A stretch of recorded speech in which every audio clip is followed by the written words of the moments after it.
ayat yang ke-58. Wa in qulna wa id qulna dkhulu hadhil qaryah. Ketika kami mengatakan kepada Bani Israel ba'da khurujihim minatih, setelah keluar dari lembah atau jurang Tih, sebagaimana yang telah terlewat pembahasannya, bahwasanya Nabi Musa beserta jemaahnya, kaumnya itu terdamparlah, kalau terdampar di Wadih, di lembah Tih selama 40 tahun. Kemudian ba'dan kidoil arba'ina sana, setelah melewati waktu 40 tahun,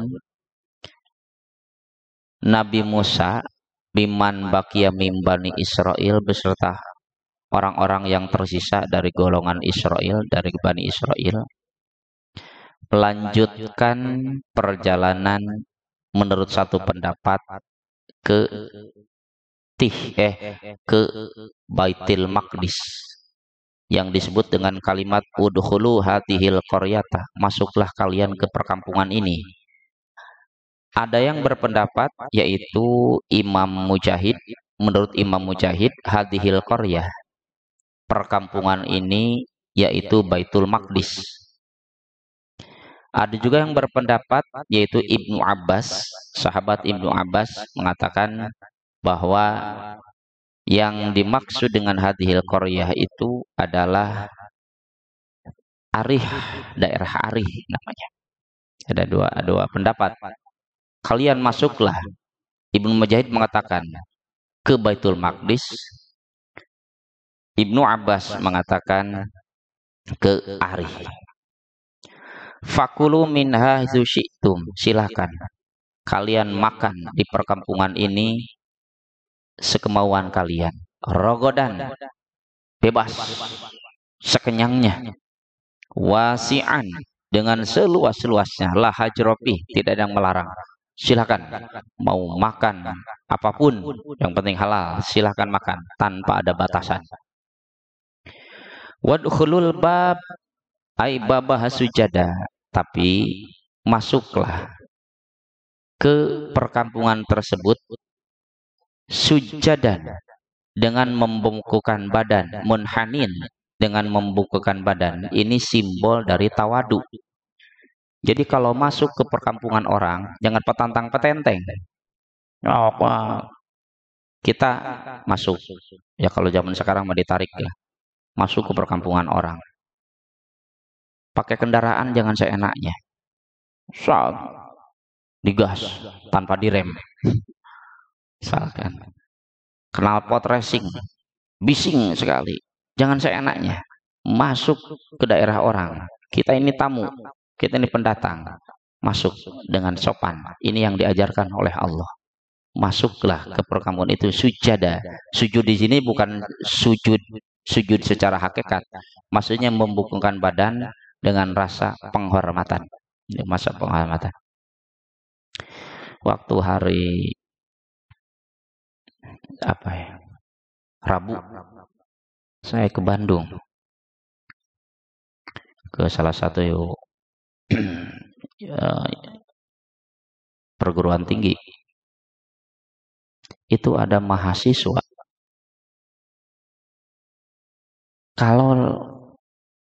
kalau lewat di depan orang, mau kenal mau tidak, itu selalu membungkukkan badan. Itu kelas mahasiswa, bukan kelas pesantren, bukan kelas santri yang diam di pondok. Itu ada kue, setelah depan saya lewat, bungkukkan badan. Depan orang lain kan di lorong tuh, lorong yang panjang. Di sini berjajar ada orang-orang. Lewat bungkuk badan, lewat lagi bungkuk badan. Ada 10 orang, ya 10 kali bungkuk badan. Terus kata saya, ini kampus lah, bukan pondok. Tapi hebat. Itu inhina. Itu memang adab. Nah, ini adab ini yang hampir hilang. Ya, adab membukukan badan. Jadi kalau masuk ke perkampungan orang, Ya pakai adab. Di sini diajarkan oleh Allah. Wadkhulul baba ay baba sujadan munhanin. Masuklah ke gerbang perkampungan itu. Maksudnya pintu itu bukan pintu kayak gini. Kadang gerbang suka dibahasakan dengan babun. Babun itu pintu bisa gerbang. Ya kata kalau masuk sini ke gapuranya, membukukan badan.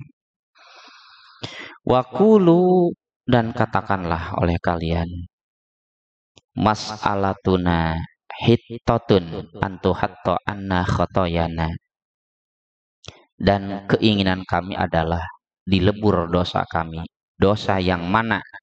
Dosa yang pada ayat sebelumnya diperintahkan oleh Allah, kulu min thayyibati ma razaqnakum.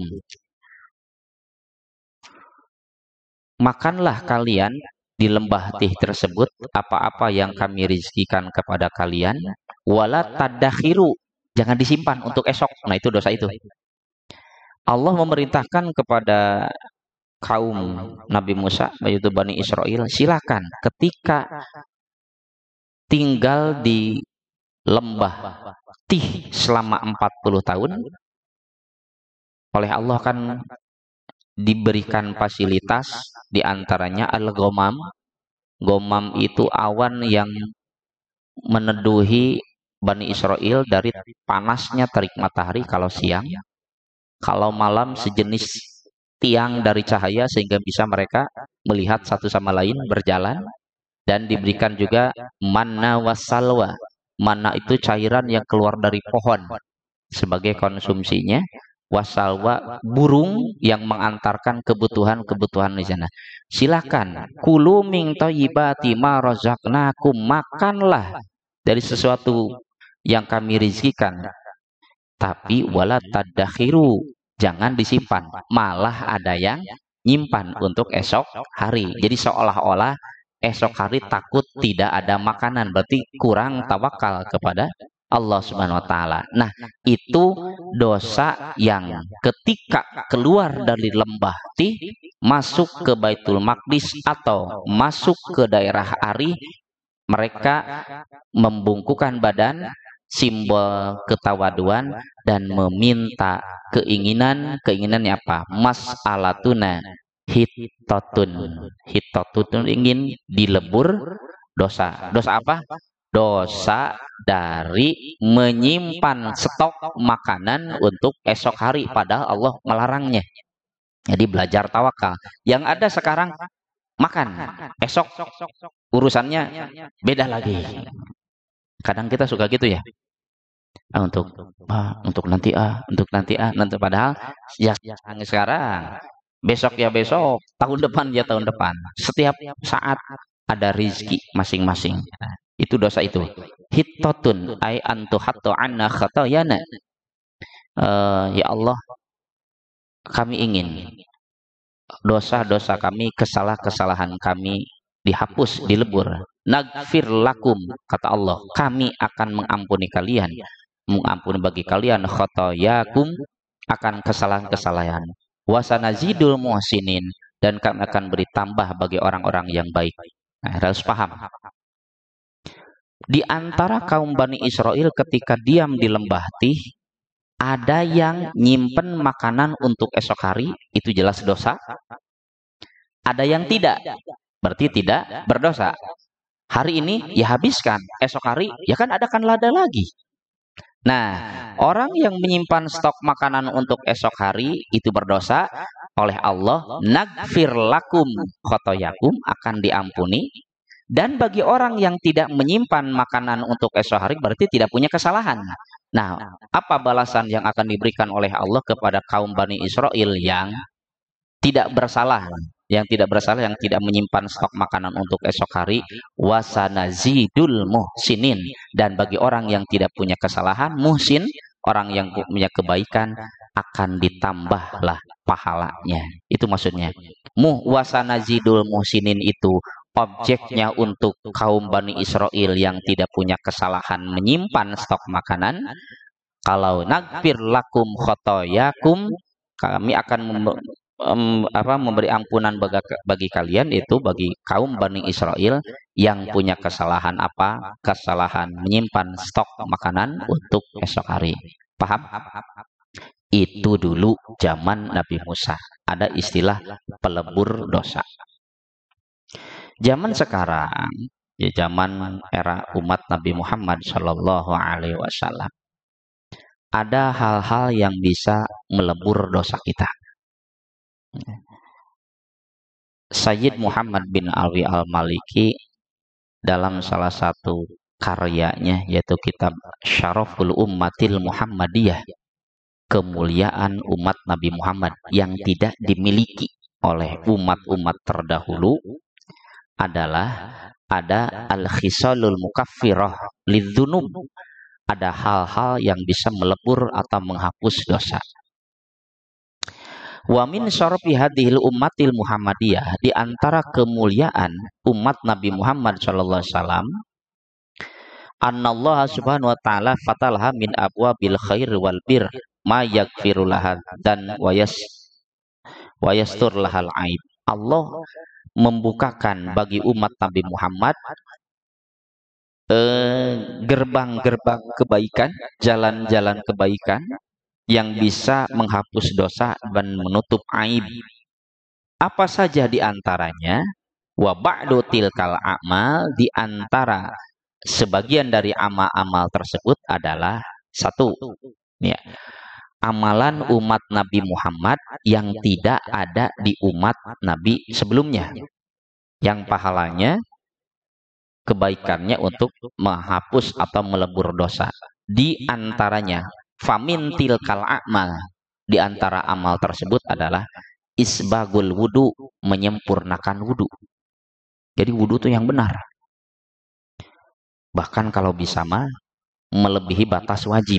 Contoh, kalau kita membasuh tangan sampai siku, kalau bisa lebih. Kalau kita membasuh muka ke atas manabiti syari, tempat tumbuh rambut, ke bawah dagu, kalau bisa lebih.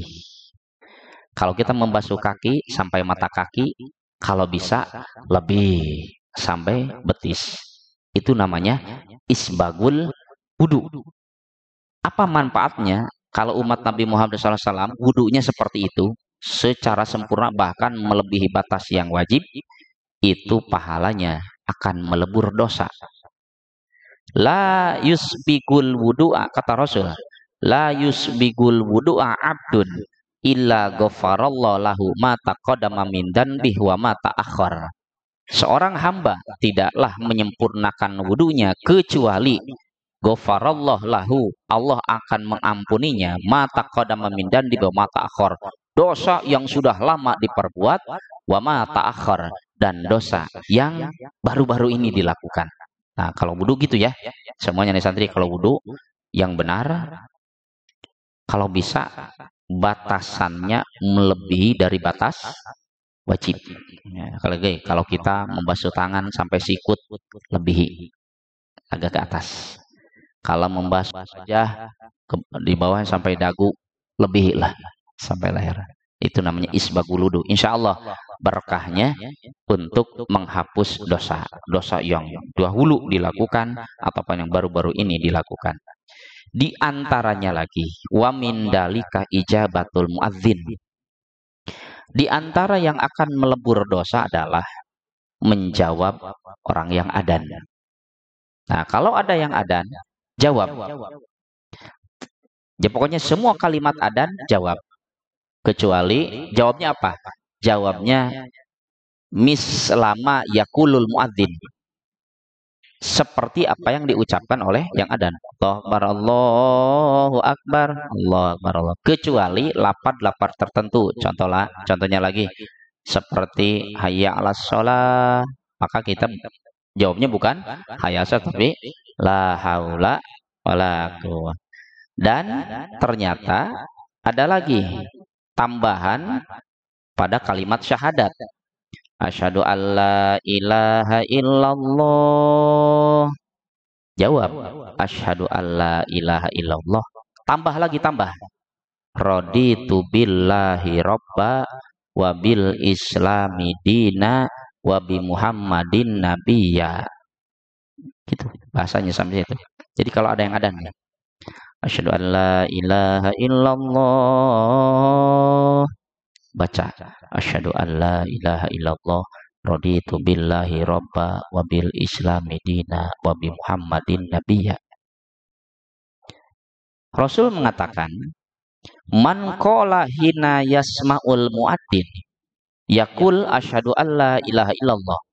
Barang siapa yang mengucapkan ketika mendengar orang yang adzan mengucapkan asyhadu alla ilaha illallah, orang yang mendengarkan itu qol mengucapkan asyhadu alla ilaha illallah raditu billahi robba wa bil islami dina wa bi Muhammadin nabiyya, gufiro lahu ma taqaddama min dzanbi, maka dosa-dosanya akan diampuni oleh Allah.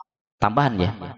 Jadi kalau mendengar yang adzan, asyhadu alla ilaha illallah, jawab asyhadu alla ilaha illallah raditu billahi robba wa bil islami dina wa bi Muhammadin nabiyya. Menurut riwayat yang lain, ayakula ba'da simahi syahadatas saniyah, mengucapkan ketika mendengarkan syahadat yang kedua. Syahadat yang kedua itu asyhadu anna Muhammadar. Kalau tadi bacaan yang pertama asyhadu alla ilaha illallah, apa jawabnya? Asyhadu alla ilaha illallah raditu billahi robba wa bil islami dina wa bi Muhammadin nabiyya. Nah sekarang syahadat yang kedua asyhadu anna Muhammadar Rasulullah. Nah itu syahadat yang kedua tuh. Nah ketika muadzin mengumandangkan kalimat asyhadu anna Muhammadar Rasulullah, jawabannya, dengarkan jawabannya gini, wa ana asyhadu anna Muhammadar Rasulullah radina billahi robba wa bi Muhammadin nabiyya wa bil islami dina. Saya ulangi lagi.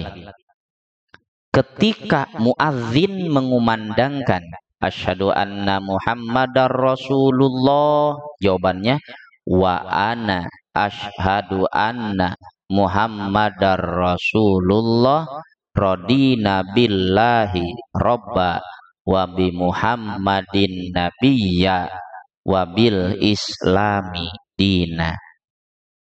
Itu man atabi gufiro dzanbuh.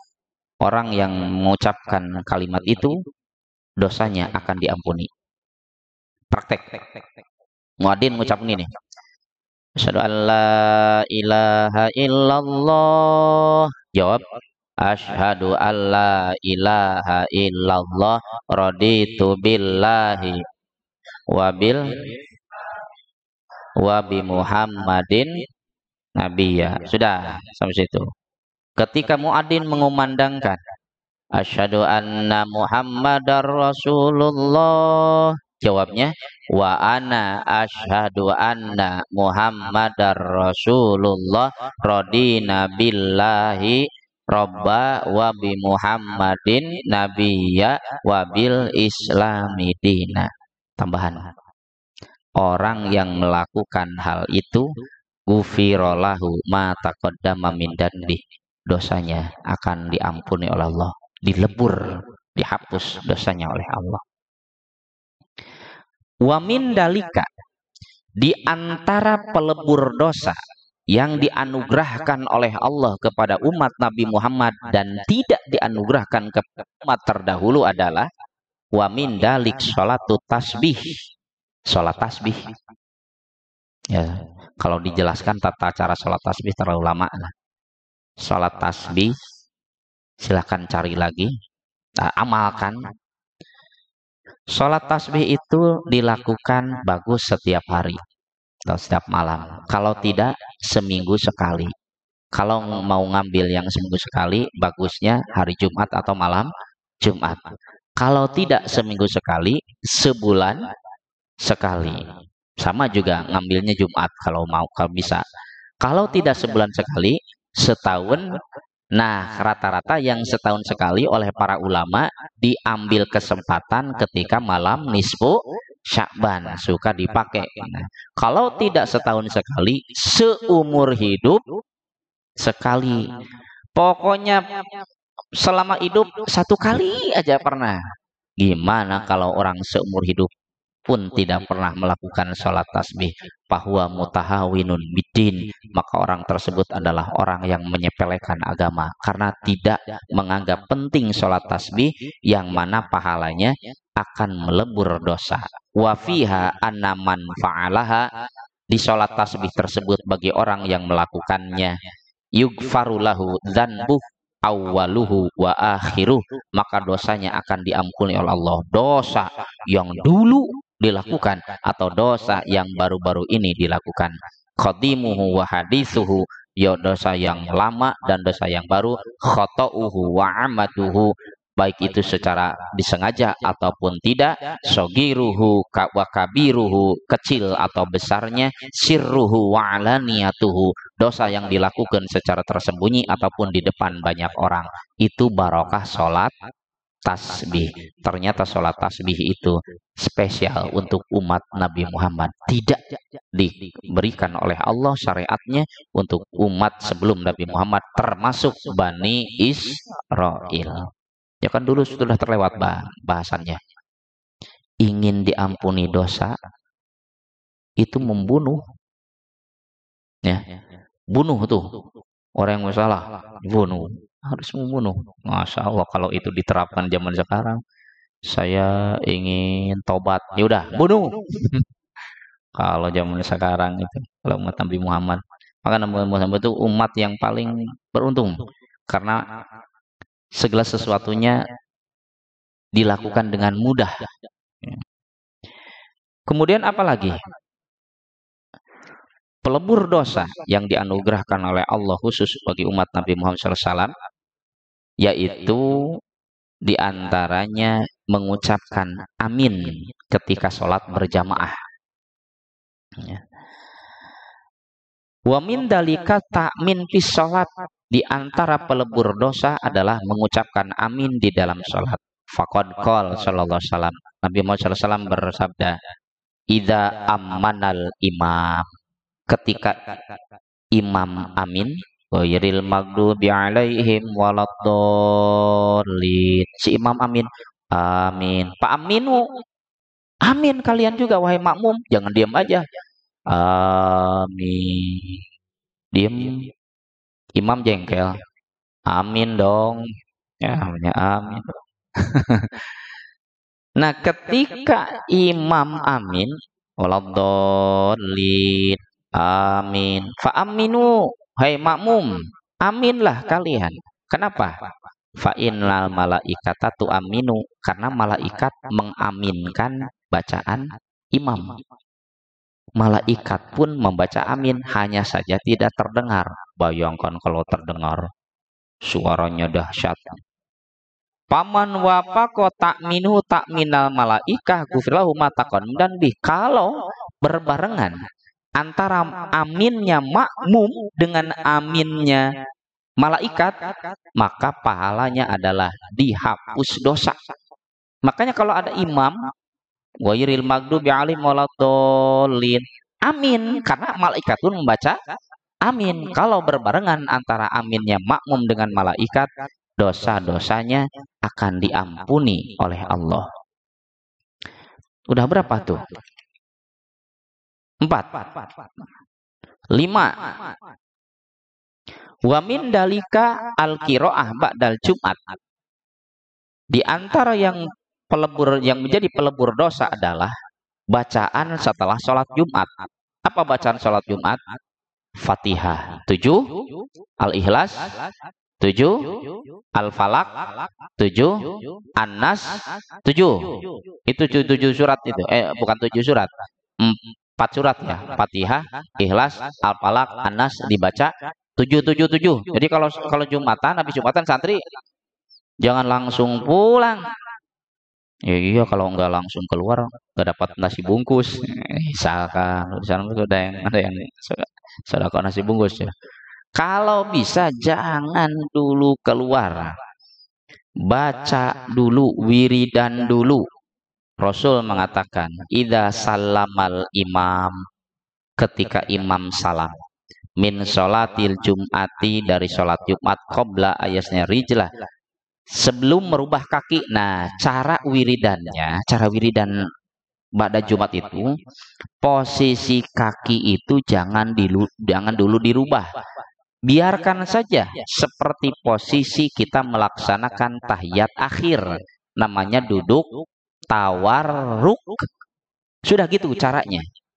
Nah, jadi jangan, kalau bisa, kalau nggak sakit betis atau gimana, jangan dulu rubah. Assalamualaikum warahmatullahi, Assalamualaikum warahmatullahi, Al-Fatihah 7, Al-Ikhlas 7, Al-Falaq 7, An-Nas 7. Kakinya jangan dirubah. Sudah saja seperti itu. Apa yang dibaca? Fatihatal Kitab, ya. Yang dibaca adalah surah Fatihah, wa qul huwallahu ahad, surat Al-Ikhlas, wa qul a'udzu birabbil falaq, surat Al-Falaq, wa qul a'udzu birabbin nas, surat An-Nas, sab'an sab'an. Masing-masing surat yang 4 itu dibacanya 7 kali. Apa berkahnya? Ghufira lahu ma taqaddama min dzanbihi wa ma ta'akhkhar. Maka dosa-dosanya akan diampuni Allah. Dosa yang dulu sudah lama dilakukan atau dosa yang baru-baru ini dilakukan. Wa u'tiya minal ajri bi'adadi man amana billah wal yaumil akhir, dan akan diberi pahala sejumlah orang yang iman kepada Allah dan hari akhir. Coba, jangankan seluruh dunia, sedesa Kutajaya, Kutagandok aja udah berapa orang yang iman ke Allah. Katakan sedesa Kutagandok, ada berapa Kutagandok? 5.000 ada. Kan 7.000 misalkan, ada 7.000 penduduk, maka 7.000 pahala. Itu baru satu desa. Belum sekecamatan Kutawaluya, ada berapa juta orang. Belum sekabupaten Karawang, berapa puluh juta. Belum provinsi Jawa Barat. Belum Indonesia. Belum Asia Tenggara. Belum sedunia. Bahkan ada yang tinggal di bulan, itu dihitung juga. Nah, kalau orang setelah Jumat, jangan dulu keluar, tidak dulu keluar, tapi wiridan dulu sambil posisi kakinya tidak dirubah. Halnya posisi kaki seperti tahiyat akhir, yaitu duduk tawaruk istilahnya, baca Al-Ikhlas, baca Al-Fatihah, Ikhlas, Al-Falaq, An-Nas masing-masing 7. Di samping dosanya akan dihapus oleh Allah, akan diberi pahala jumlahnya. Hitung saja orang yang beriman kepada Allah. Bukan 2, bukan 10, bukan 100. Itu. Tapi harore ya. Padahal diem aja dulu. Mungkin itu yang akan membersihkan dosa kita. Sabar. Mau kemana bang? Cepat-cepat keluar. Di antaranya lagi, wamin dalik, di antara pelebur dosa yang diberikan oleh Allah kepada umat Nabi Muhammad dan tidak diberikan kepada umat terdahulu adalah as-sa'yu fi hajatil muslim, membantu kebutuhan orang lain. Bantulah kalau orang lain punya kebutuhan, bantu. Baik dengan tenaga, baik dengan harta, pikiran, termasuk doa. Rasul mengatakan, man sa'a li akhihil muslim bihajatin, orang yang mengupayakan kebutuhan saudaranya yang muslim, kudiyat lahu au lam tukdo, entah itu terpenuhi atau tidak, yang penting berusaha membantulah. Lagi ngapain?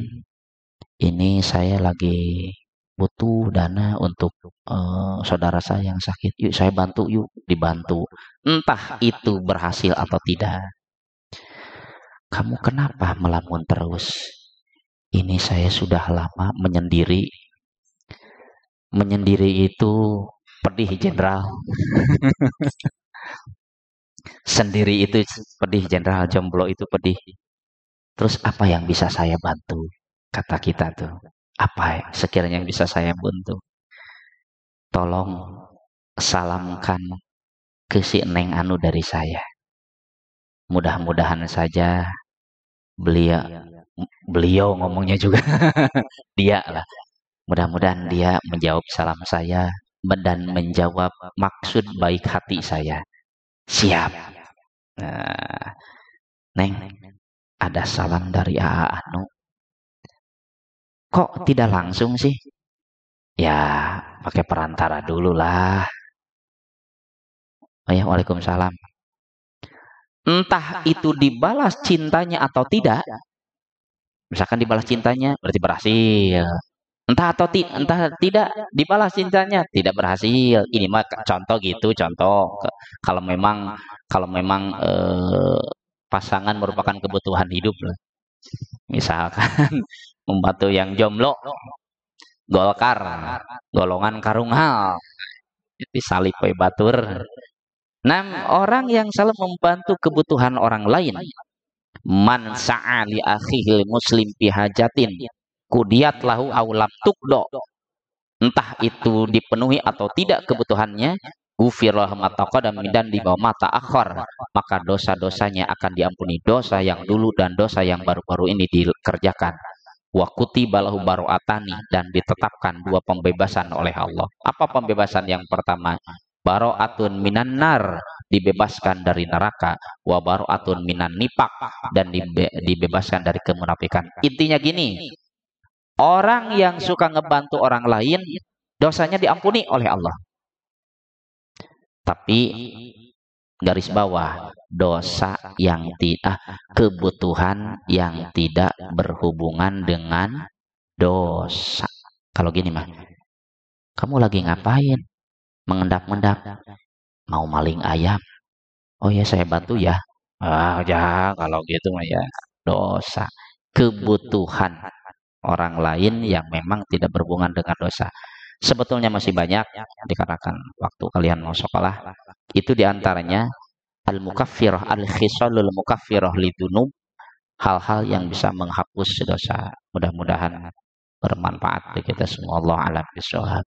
Rabbin fa'na bima 'allamtana, Rabbi 'allimna alladzi yanfa'una, Rabbi faqina wa faqih wa qaramatil lana fidinina.